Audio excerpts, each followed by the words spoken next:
Japan, the land of the samurai, tea houses, and rituals steeped in tradition. The year is 1867, and for over 2 centuries, the country, under the Tokugawa shogunate, had lived in isolation, shunning the world beyond its shores. No steam engines clogged the serene sky with black smoke. No telegraph wires spanned the country, and no European goods graced its bustling markets. But all this was about to change. By the dawn of the 20th century, Japan would emerge as one of the most powerful nations on Earth.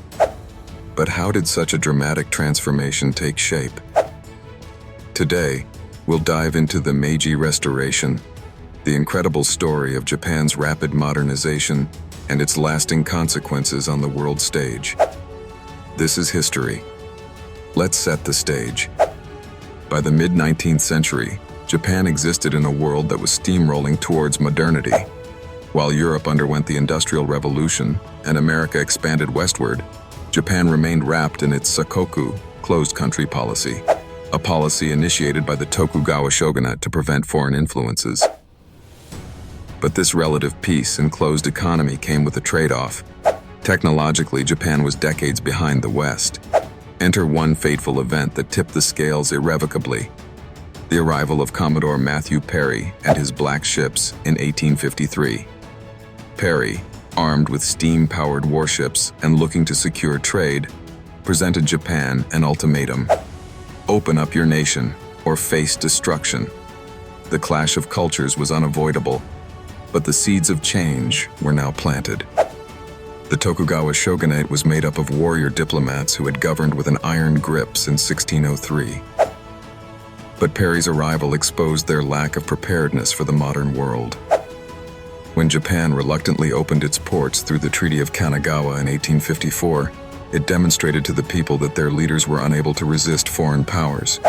Over the next decade, this undermined the shogunate's authority, stirring waves of outrage and resentment among the public and ruling classes alike. Chaos ensued, with debates, uprisings, and political realignments sweeping through the land. And so, let's introduce the key figures in this narrative: Emperor Meiji and the loyalists, or Isshin Shishi, who rallied around him. These were young reformers from outlying domains like Choshu and Satsuma, fiercely opposed to the declining Tokugawa shogunate. Fueled by the belief that Japan needed revolution, they worked to preserve Japanese independence by adopting Western technology and customs where it suited their cause. With the slogan, Fukoku Kyohei, enrich the country, strengthen the military, they were ready to change everything. In 1867, the Tokugawa shogun, Yoshinobu, abdicated, not gracefully, but under overwhelming pressure from samurai factions and activists. The decisive blow came with the Boshin War of 1868, a short civil war that pitted the shogunate against the pro-imperial forces. At the end of the war, the Meiji Emperor officially regained supreme power at the age of just 15, marking the return of direct imperial rule and the beginning of the Meiji era. The pivotal restoration wasn't simply symbolic or political, it was revolutionary. The new leadership immediately began dismantling the old feudal system. The Han system, which had divided Japan into different domains ruled by daimyos, was swiftly abolished. These feudal lords, who had sworn their allegiances to the shogunate, were forced to return their lands to the emperor. The samurai lost their hereditary privileges, including their stipends, and most were pushed to find new livelihoods. Shockingly, though, there were no widespread protests. Why?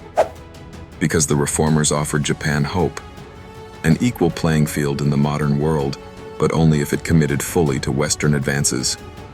Japan enthusiastically embraced modernity. Railroads laid the groundwork for nationwide infrastructure. The postal system, influenced by the West, modernized communication.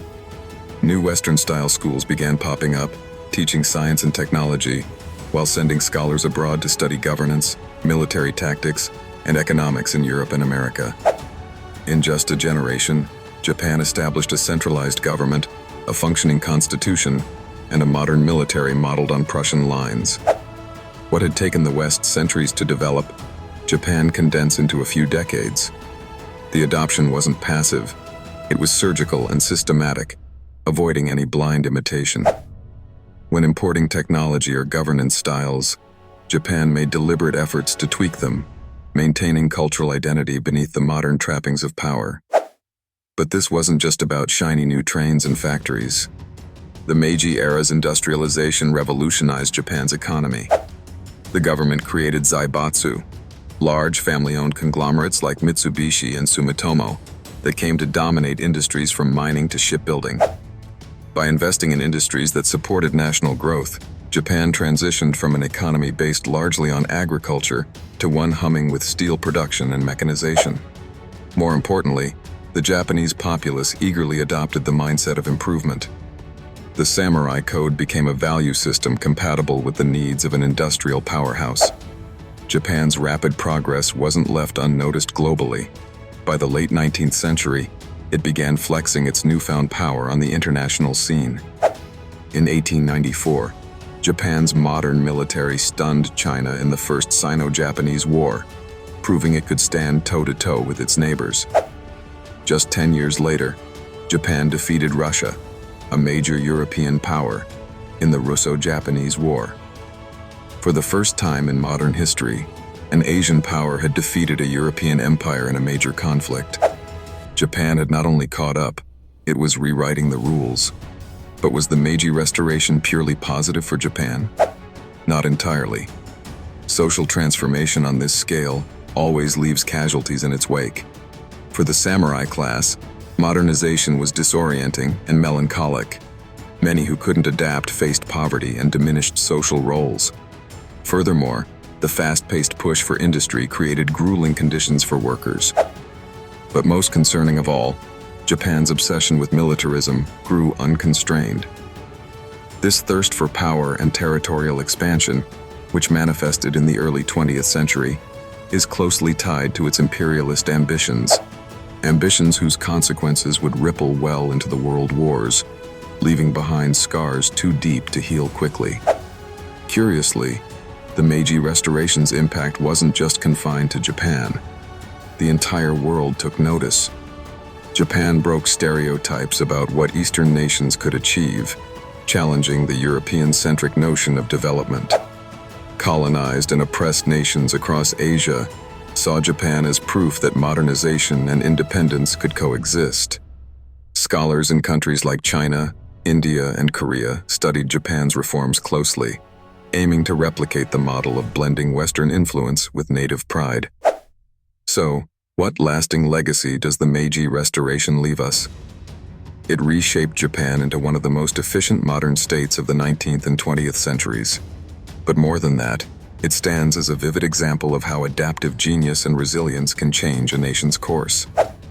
The Restoration wasn't without flaws and excesses, but it laid the bedrock for a global Japan, a nation that blends reverence for tradition with an eye cast firmly to the future.